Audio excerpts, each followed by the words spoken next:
ఇప్పటికీ ఏ ప్రభుత్వం వచ్చినప్పటికీ ఈ 10 సంవత్సరాల్లో ఆంధ్రప్రదేశ్ రాష్ట్రాన్ని వాళ్ళేమో అక్కడ ఆవిర్భావ దినోత్సవం చేసుకుంటున్నారు. మన పరిస్థితి ఇక్కడ ఏంటిది? మన పరిస్థితి ఏంటి? దశాబ్ది ఘోష. వాళ్ళ ఆవిర్భావం అనేటువంటి పదం వాడారు కాబట్టి మనం ఇది దశాబ్ది ఘోష అయిపోయింది. ఇక్కడ ఏ పని ఆంధ్రప్రదేశ్ రాష్ట్రంలో 2 ప్రధాన పార్టీల ప్రభుత్వాలు మారే కానీ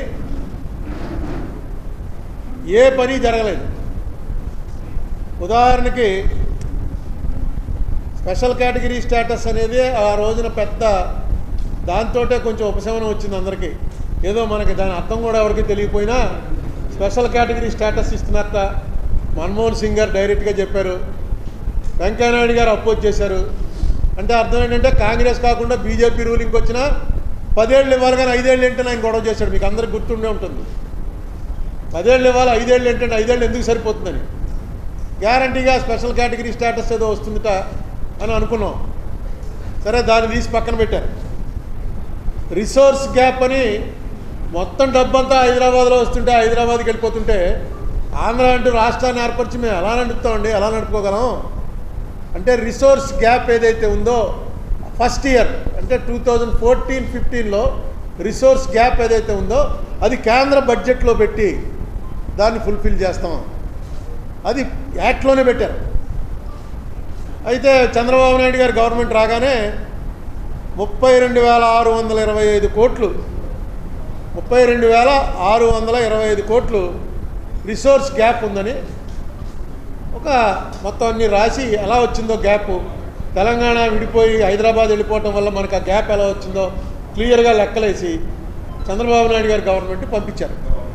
పంపిస్తే ఇప్పటివరకు ఆ డబ్బులు ఫస్ట్ ఇయర్ ఇవ్వాల్సిన డబ్బుల్లో మనకు ఇప్పటివరకు అందింది 5,617 కోట్లు. అలాగే పోలవరం ఇప్పటికైంది 48% కంప్లీట్ అయింది. ఒకళ్ళు 70 అని ఒకళ్ళు 80 అని చెప్తున్నారు. మొన్న నేను వేసినటువంటి ఏపీ రీఆర్గనైజేషన్ యాక్ట్ మీద సుప్రీంకోర్టులో వేసిన పిటిషన్లో ఆంధ్రప్రదేశ్ గవర్నమెంట్ ఎఫిడవిట్ దాఖలు చేస్తూ ఆ ఎఫిడవిట్లో చెప్పింది 48% పోలవరం కంప్లీట్ అయింది, ఇంకా 52% అవ్వాలి అని. మొన్ననే పేపర్లో చూసి ఇదేంట్రా అని చెప్పి ఆ పీపీఏ వెబ్సైట్లోకి వెళ్ళి చూస్తే వాళ్ళు ఏమంటున్నారంటే ఇంకా సెక్షన్ 94 సబ్సెక్షన్ 1 ప్రకారం మనకి ఇండస్ట్రియల్ డెవలప్మెంట్ కోసం ఇన్సెంటివ్స్ కూడా పెట్టారు ఏపీ రీఆర్గనైజేషన్ యాక్ట్లో. అవేవి కూడా మనకి ఇవ్వలేదు. ఏవో ఇస్తున్నామని ప్రకటించింది మనకి, తెలంగాణకి, ఇద్దరికి కూడా ఇస్తున్నామని అన్నారు. మనం అడిగింది ఎందుకంటే తెలంగాణలో హైదరాబాద్ సిటీ వెళ్ళిపోవటం వల్ల మనకు వచ్చినటువంటి తగిలిన దెబ్బ నుంచి తేరుకోవడానికి మాకు ఏమి ఇస్తారా అంటే 2 రాష్ట్రాలకి కూడా అవే ఇన్సెంటివ్స్ ఇస్తారంటే ఇక్కడికి ఎవరు వస్తారు? ఆల్రెడీ డెవలప్డ్ సిటీ హైదరాబాద్కి వెళ్తారు. ఆ రకంగా కూడా మనకేం న్యాయం చేయలేదు. దుగ్గరాజపట్నం కానీ, స్టీల్ ప్లాంట్ కానీ, ఆయిల్ రిఫైనరీ కానీ, విశాఖ విజయవాడ మెట్రో రైల్ కానీ, గ్రేహౌండ్ సెంటర్ కానీ, 7 బ్యాక్వర్డ్స్ డిస్ట్రిక్ట్స్కి బుందేల్ఖండ్ తరహాలో 5 ఏళ్లకి 24,350 కోట్లు ఇస్తున్నారు. దాని నిమిత్తం 5 ఏళ్లలో మనకి ఇచ్చింది, 5 ఏళ్ళు కాదు 7 ఏళ్లలో మనకి ఇచ్చింది 1,750 కోట్లు. ఇది కాకుండా 3,820 కోట్ల రూపాయలు ఈ ట్యాక్స్ తేడాల్లో సెక్షన్ 50-51 అనుకుంటాను ఏపీ రీఆర్గనైజేషన్, అది కొంచెం క్లారిటీ లేకపోవడం వల్ల మనకి 3,820 కోట్ల రూపాయలు రావాల్సింది ఆగిపోయింది.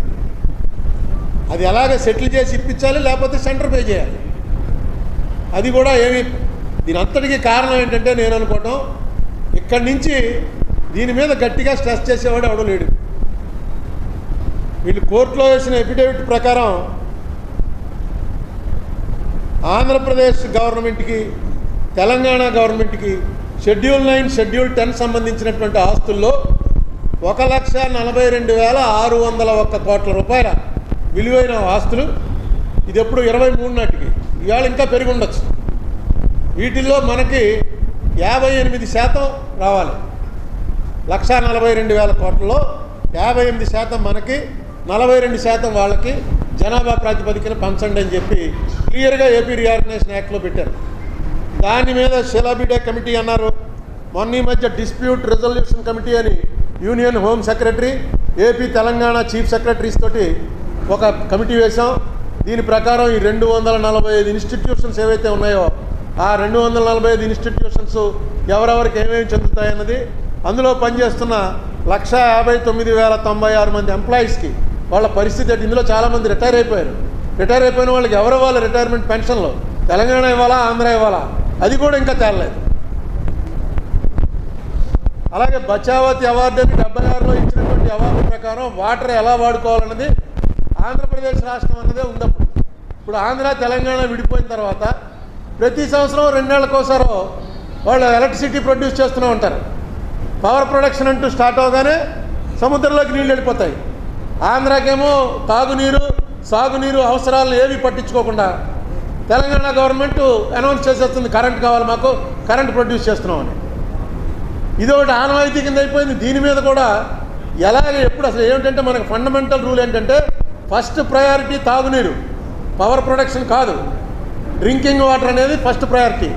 నాగార్జున సాగర్ దగ్గర అదే గొడవ, పులిచింతల దగ్గర అదే గొడవ, శ్రీశైలం దగ్గర అదే గొడవ. ఈ గొడవకి పరిష్కారం గట్టిగా అడగాలి. ఏదో వాళ్ళు గొడవ చేస్తున్నారు, మేము మిలిటరీని పంపాం, వాళ్ళు ఆర్మీని పంపారు, మేము స్పెషల్ పోలీసుని పంపాం, టీవీలో చూపించుకోవడానికి, పేపర్లో రావడానికి జరుగుతుంది తప్ప యాక్చువల్గా దీన్ని యాక్ట్ ప్రకారం ఎలా ఇప్పటికీ ఏ ప్రభుత్వం వచ్చినప్పటికీ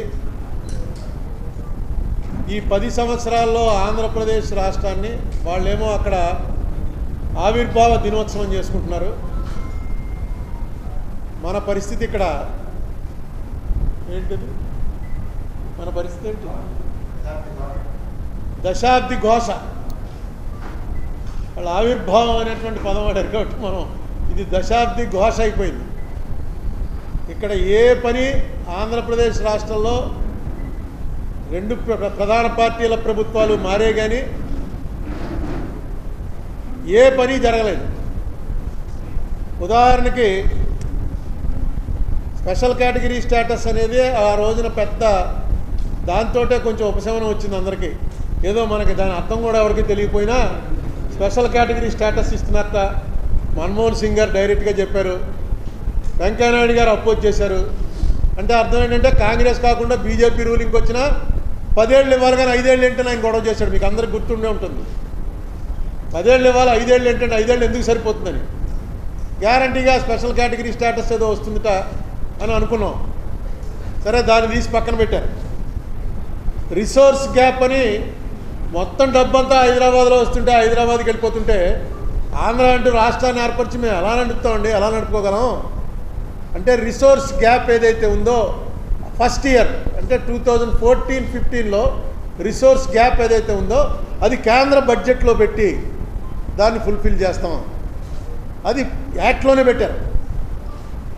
అయితే చంద్రబాబు నాయుడు గారు గవర్నమెంట్ రాగానే 32,625 కోట్లు 32,625 కోట్లు రిసోర్స్ గ్యాప్ ఉందని ఒక మొత్తం అన్ని రాసి ఎలా వచ్చిందో గ్యాప్, తెలంగాణ విడిపోయి హైదరాబాద్ వెళ్ళిపోవటం వల్ల మనకు ఆ గ్యాప్ ఎలా వచ్చిందో క్లియర్గా లెక్కలేసి చంద్రబాబు నాయుడు గారి గవర్నమెంట్ పంపించారు.